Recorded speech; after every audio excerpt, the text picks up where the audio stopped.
how to pronounce properly names of Ukrainian cities and towns, and also some other Ukrainian and Russian words. I wanted to talk a little bit about this because the incorrect pronunciation is all over the media, all over the internet.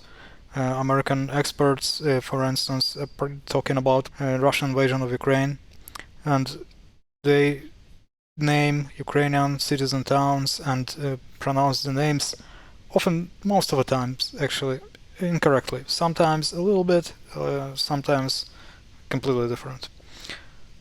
So let's try to figure it out, like what is even happening here. There are a couple of things that you have to understand about how Ukrainian titles, Ukrainian names, Ukrainian words are transliterated into English. So there are some sounds that exist in Ukrainian language which are not very common in English, and there are just some things that are written, well, let's say in somewhat of an unusual fashion. The simplest one is the h sound, like h as in hero or hate or history or whatever. Well, you have to say h, but how to write this down? Usually this is transliterated using this combination of words. The kh is this h as in hero, history, etc. So this is a pretty easy one because of course you have the sound in English, but then there are some sounds that you do not actually have in English, but we'll get to them later. Let's start with this one. So we have this city in Ukraine that's pronounced Nova Kakhovka. That's how you properly spell it. Nova Kakhovka. Of course, everybody and the mother in the US media calls it Nova Kakhova. I have no idea why. I mean, I understand why they read this as Nova, but what happened to this K? Why suddenly Ka, Hov, Ka turned into Ka, Hov, A? Where did this K go? Why are you forgetting about this K? Why are you just skipping it? It's not how you speak Ukrainian. You do not skip any letters. And the reason why the H is written, transliterated as KH, is because you have silent H in English. Of course, so if they would write something like Nova Kakhovka like this, there's a pretty big chance people would stop pronouncing the H. And they would be like, just instead of Nova Kakhovka, they would say it Nova Kaovka. So to make sure the H does not become a silent H, that's the workaround that's applied for Ukrainian transliteration of the words. I'm not sure if it works really. Some people just start saying this as a K and they will say Kakovka or something like this. Yuck. But yeah, that's how it's actually transliterated. So when you see the KH, you have to understand this is the H sound. But then again, just don't skip any letters when you're reading this. If you see this, it's Nova. Yeah, the emphasis is another subject. Somehow you always get it wrong. I don't know how you do it, guys, but every single Ukrainian word or even Russian word or in name, you always get the emphasis wrong, even where there are multiple syllables. And I understand this is normal for English to have an emphasis on the first syllable.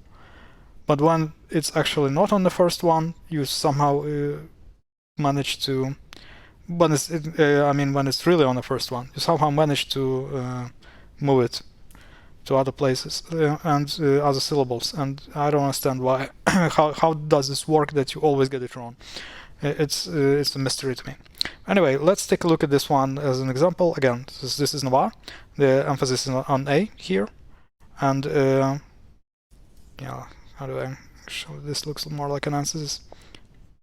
And here emphasis is on O, so it's Kakhovka. So Ka, this is H, Hov, this is the second syllable, and Ka. So it's simple. You pronounce this as this because it's written the same way, so it's pronounced the same way. It's not like in English. You know, if you have something written the same way, it's always pronounced the same way. It's where the rare probably doesn't even happen, that you write something in one way but then pronounce it the other way. So the issue is the hov. I thought would be with the h sound, but suddenly there was some issue with the K. Everybody just drops it and reads it as Nova Kahova. That's like Nova Kahova. What the? No, it's Nova, not Nova. Sorry, Nova, but that's a minor blunder. But it's Kahovka, not Kahova. Kahovka. Okay, so Nova Kahovka. We got that right. Now, what's the next part? Let's take a look at another example of the H sound. We see Kharkiv, another city. You see it's also written with KH. Let's take a look and do it like that. Come on, Google. So you see KH here also stands for H, and that's why it's read as Kharkiv. But if Ukrainians would write it down like this, fat chance you would just pronounce it Arkiv, right? Because the H, you would make a silent H out of it. So that's why they write it like this, Kharkiv. Speaking of Kharkiv, I forgot to mention that a lot of people in Western media actually pronounce this name as Kharkiv.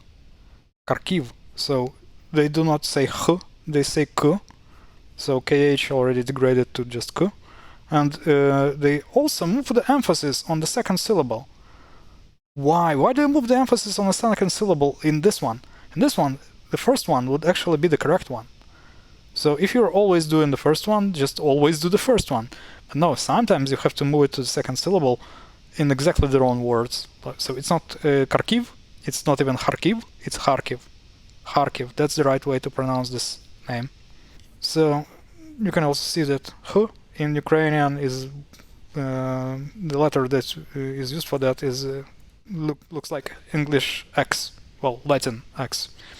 Same, what was this, Nova Kakhovka? You can see that in Nova Kakhovka, the H that is written in Ukrainian is with this little X. So if you have English K, then you have this for H, Hov, and then K. Then in Ukrainian you guys have K, Hov. It's almost the same letters except for V is like this. V becomes this, and in Ukrainian it's not V, it's V. So K, Hov, K. It's pretty similar, actually. So the H, that's the tricky one. But the even more trickier is the sound J. I don't know if there's any word in English that has sound J in it. I don't think there is one. Maybe there is one, but I can't think of any at the moment. I mean, you have the G where you can go for something similar, or with the J, you can go for, I don't know, Jesus. But you don't say G, you say J as Jesus, right? You have two sounds there as for my ear. But there is just J in Ukrainian, also in Russian actually, and Polish, and whatever. Any Slavic language basically has a sound. So the example of the names of cities, major cities that use this would be Zaporizhia or Zhytomyr. Zhytomyr is a little bit here. Let's start with Zhytomyr. It has this J at the beginning. You can also see that you have this weird letter for J, which you guys don't have. It's like an axe with a stick in the middle. So that's how it's transliterated as ZH, well, obviously. And Zhytomyr, that's how this city is read. The other sound that you do not have, but Ukrainian, Polish, Russian, and I don't know, Belarusian, probably other languages, Slavic languages as well, use it a lot and basically everywhere. It's probably tough for you to pronounce. It's the sound of U. It's a little bit like when you say ill, you don't say E, you don't say it like eel, right? There's a difference between the E and this I. Like you have eel and you have ill, right? This sound is different. So this ill is closer to this U sound. This is how you write it in Ukrainian. This is how you write it in Russian. It's like, looks like two letters, but it's actually one. It's super weird Russian letter. So this is for U sound. And as you see, Zhytomyr has the transliterated as Y, but probably for the lack of better transliteration. So for Zhytomyr you have the both. You have J, the first, and then you have this U. and then you have this I again. So J, I, Tom, I, R, Zhytomyr. Zhytomyr, actually, yeah, the emphasis is here, just in case. I have no idea how it's pronounced in Western media, but I think if they would pronounce it, they would say Zhytomyr or something like that. It should be, of course, pretty different from Zhytomyr. So the J sound is the second one, and the I is the third one. And also for U, sometimes it's used to for the U sound, like instead of, you know, of A, because you would say something like bus, but some Ukrainian people might read this as bus, because for some reason, I can't be on actually why this is. A lot of times this is this letter is used for U sound, and a lot of times for A sound. So sometimes A, bus, sometimes it's U, I don't know.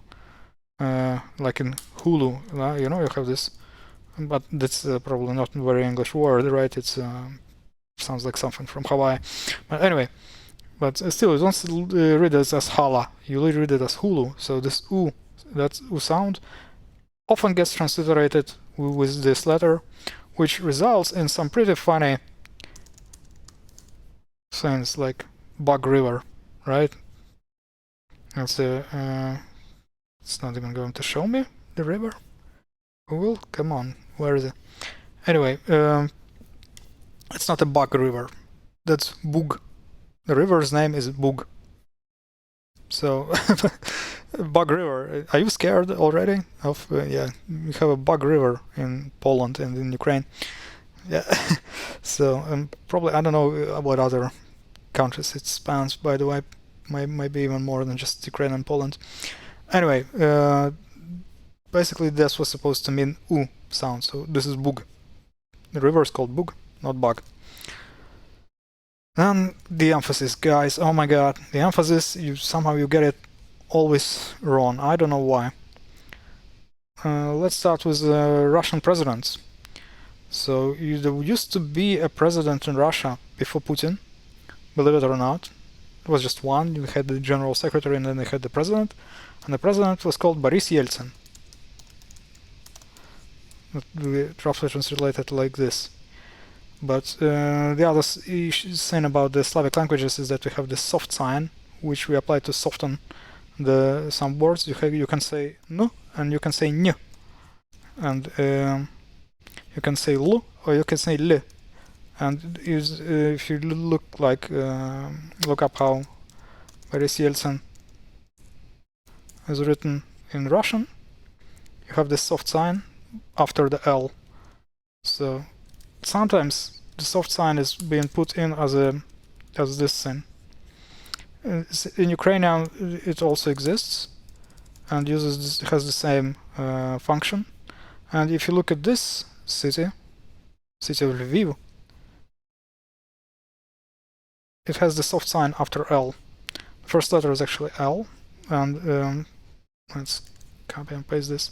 So this is the soft sign, and this is why sometimes it's written like this, with this apostrophe that was supposed to indicate that the L should be the soft one. It's not Lviv, it's Lviv, Lviv. So yeah, the soft sign is also another confusing thing that gets transliterated with this apostrophe. But for now, let's forget about the apostrophe. Let's go back to the emphasis. You guys pronounce this name as Boris. This name is actually Boris. The emphasis is on E, or well, it's I, but it's not I. It's Boris. Alright. And Yeltsin, you get this right. It's actually Yeltsin, not Yeltsin, but Yeltsin. At least you get the emphasis here correctly. Congratulations for once. But then when it comes to a murderous dictator, who is the current president, quote unquote, of Russia, it's Vladimir Putin.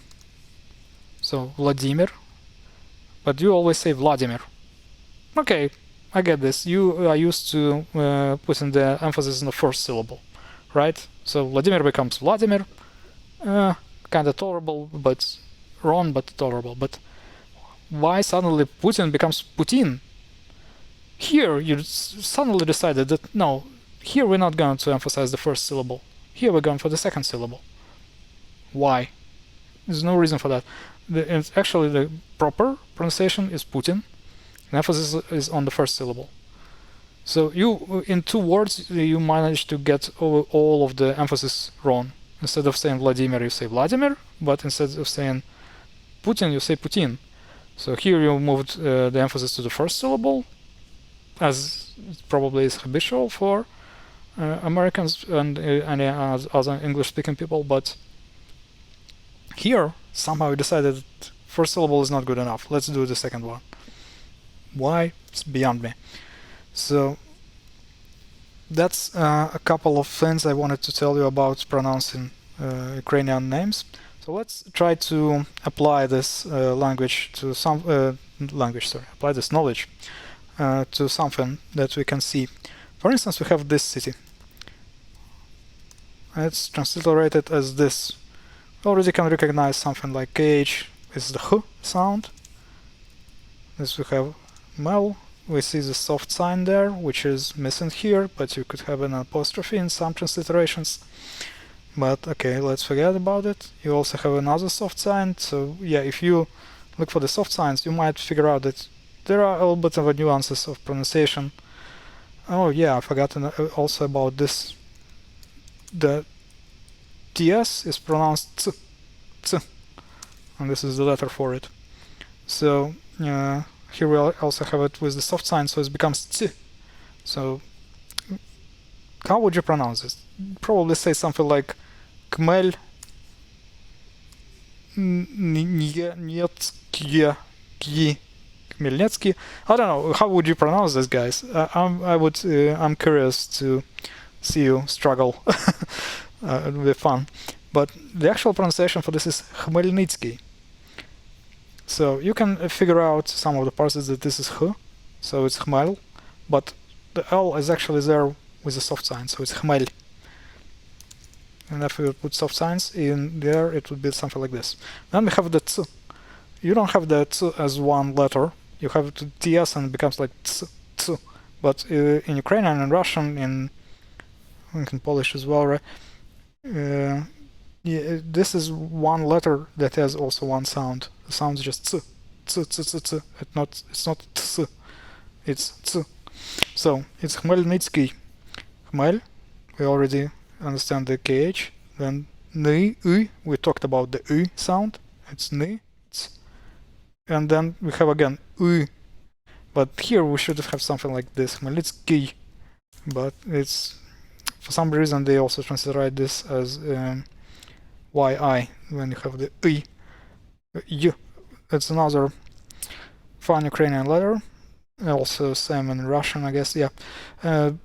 Where they just transliterate it as I at times, but probably in these combinations. Like to say is Ki, you may recognize this in Kiev, which is the capital of Ukraine. Same thing. Similar sounds there, but in terms of writing, there are a little bit different Ukrainian letters used. We also have this letter Y.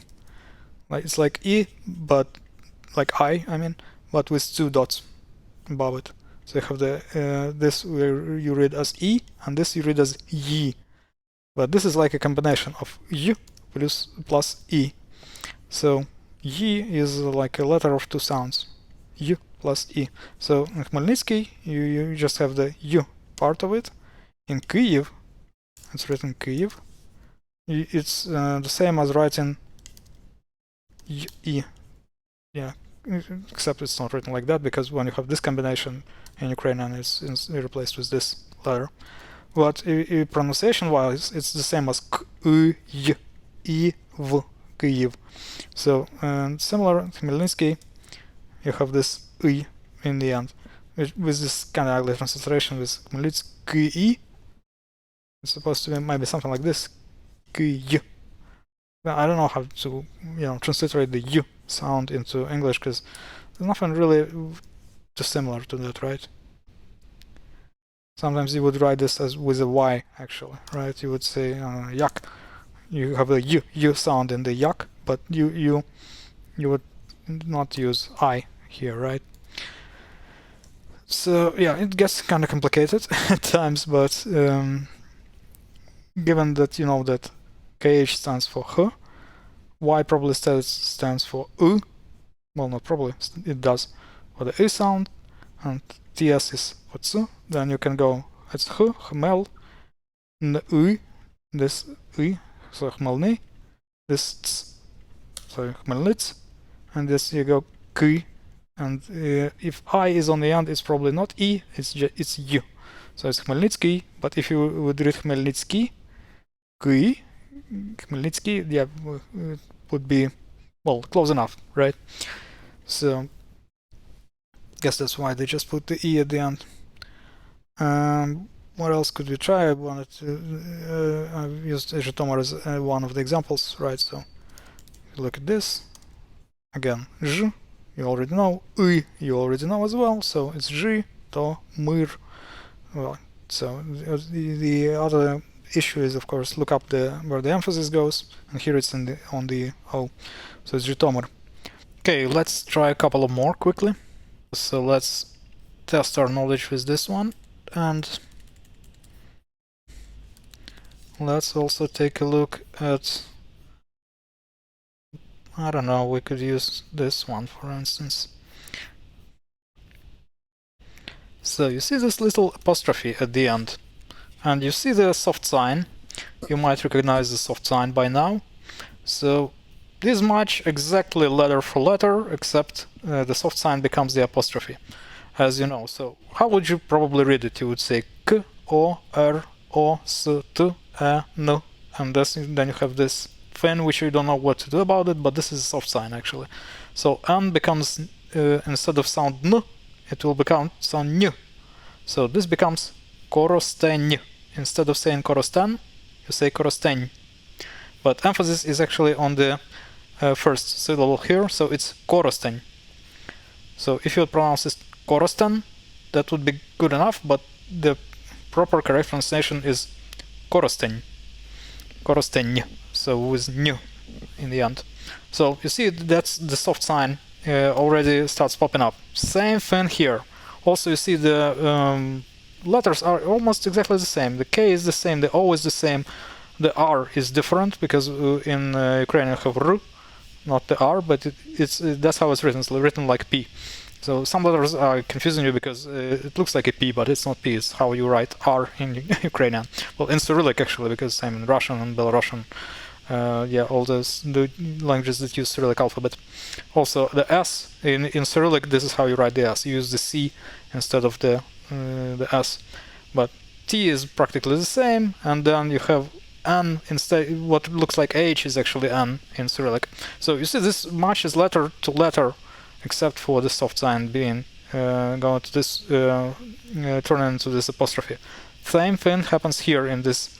You say Novo Hrad, you would probably read it like that, and then Volyn, and you remember the key part, but you would probably Volinsky. If you read it as Volinsky instead of Volinsky, that's good enough. But there's another fun part here that in Ukrainian you have three letters which are producing like similar sounds. You have H, then you have G, and then you have G. Like you have H, like in hero history, then you have G, and there's no exactly similar sound for this in English. But the fun part is that this one's transliterated as KH, but this one as just H. I know, it's kind of stupid. I actually hate this. I hate that they always use this letter for transliterating the H sound. Now, and if you have like transliteration back to Ukrainian from English, and you have something like hater, they would write it now something like this, like with G, and it becomes something like gator, which is one of the things that I don't like about the recent changes to the official the way that foreign words are transliterated into Ukrainian. Anyway, so then you have G for the hard G, something that you would probably use G for. Like if you need to say, I don't know, what's the git. If you say git, this is the G sound in it. Like, or garbage, you say G also. But you also have J here, right? It's the garbage. We would say it as D, J, garbage. But you would say garbage, like in one, closer to one sound. So this would be also like equivalent to J. So which letter to use this for? And actually this one goes usually for G or for the hard G. So sometimes it becomes the G sound becomes this letter, sometimes it becomes this letter. So it's actually not Novograd, it's Novograd. And I have no idea why, first of all, in Ukrainian we don't write it with a hard G, why don't we write it as Novograd, instead we say it Novograd with a softer G, but the difference between the hard and the soft G isn't that big. But for some reason, yeah, with the new rules, there is a preference for using the H for it. So it becomes Novograd, which is wrong. It sounds more like Bulgarian or something. In Ukrainian, it's actually Novograd, and the emphasis is on the last syllable here. So it's not Novograd, it's Novograd. But anyway, this one looks like a tough part, right? You go wall, but what's this? Now we already know that this is I, so it's wall I, and this is like, what do you do with this? Now, as I told you, this is soft sign, so you still pronounce the S, but it turns into like S. Instead of S, it becomes S. So instead of the soft sign turns like L into L, turns like what else? Well, any consonant is actually getting this softening. So you go wol, I, N, S, and then ki. I already told you, but if you read this as ki, it's okay. So Volinsky would sound good enough, but absolutely proper correct pronunciation is Volinsky. Volinsky. So vol I, this is the I sound. When you S, it's S with a softening. Like instead of saying Volinsky, you say Volinsky. A little bit more correct. If you actually ignore the softening, it also works because the softening is a very nuanced thing. So if you just go Volinsky, that's good enough. Even if you go Volinsky, good enough also works. It's not that different if you hear it, but the actual proper correct pronunciation is Volinsky. So again, if you just go Volinsky, not that different. So that's roughly it. That is how you pronounce names of Ukrainian citizen towns, and as well as some names of people in Ukrainian and in Russian. Hope this was fun for you. Hope this was fun to learn. Thank you. Hope this was fun to learn. Bye-bye.